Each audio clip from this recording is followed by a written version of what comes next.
Good morning बच्चों। महाभारत में हम लोग पांडवों और कौरवों के सेनापति के बारे में पढ़ रहे थे। ये आपका लेसन 27 में है। इसमें हम लोगों ने कि पांडवों के और कौरवों के सेनापति कौन कौन थे।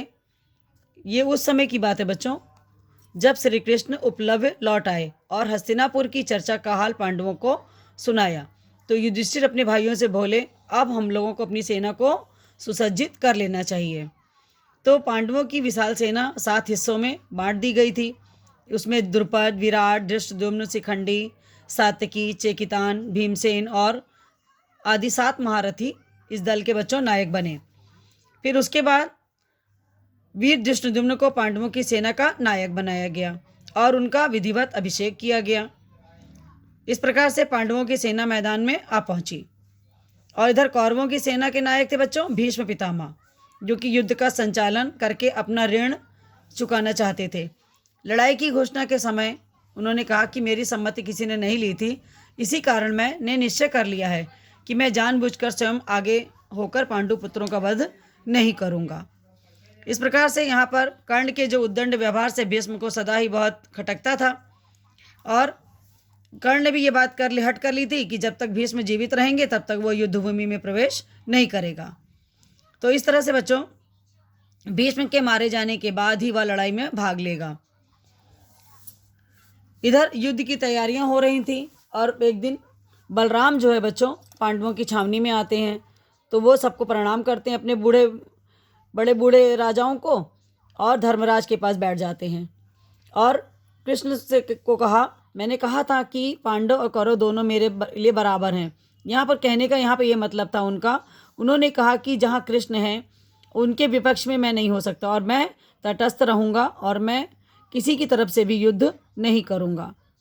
इस तरह से बच्चों कुरुक्षेत्र में युद्ध के समाचार सुनकर रुक्मी जो था, जिसकी बहन से कृष्ण की शादी हुई थी रुक्मणी की, वो जो था पहुँचता है भोज, राजा भोज मतलब भोज कट की जगह का राजा रुक्मी था।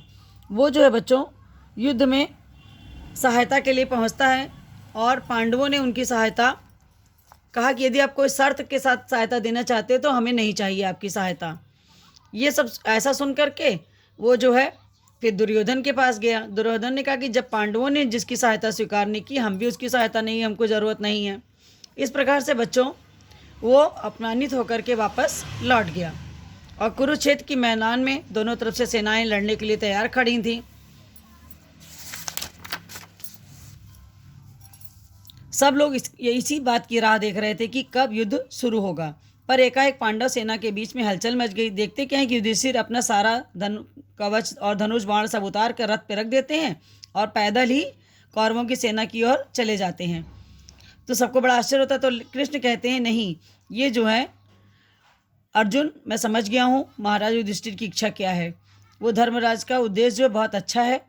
वो गए हैं सीधे भीष्म पितामह आदि के पास आशीर्वाद लेने के लिए।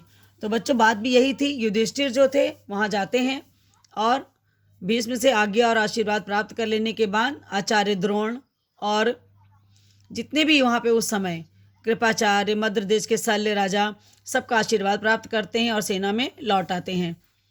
इस प्रकार से भीष्म के नेतृत्व में बच्चों कौरव वीरों ने 10 दिन तक युद्ध किया था। 10 दिन के बाद भीष्म जब आहत हो गए तो द्रोणाचार्य सेनापति नियुक्त किए गए थे और जब द्रोणाचार्य भी नहीं रहे तब कर्ण को सेनापति बनाया गया था। और इस प्रकार से ये महाभारत का युद्ध बच्चों कुल 18 दिन तक चला था। ठीक है, इसके बाद हम लोग आगे पढ़ेंगे। अब हम लोग इसके प्रश्न उत्तर देखते हैं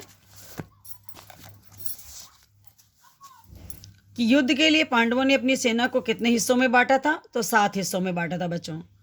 युद्ध आरंभ के समय कौरवों और पांडवों की सेना के सेनापति कौन थे। सेनापति पांडवों के सेनापति थे बच्चों द्रुपद पुत्र धृष्टद्युम्न और कौरवों की सेना के सेनापति थे भीष्म पितामह।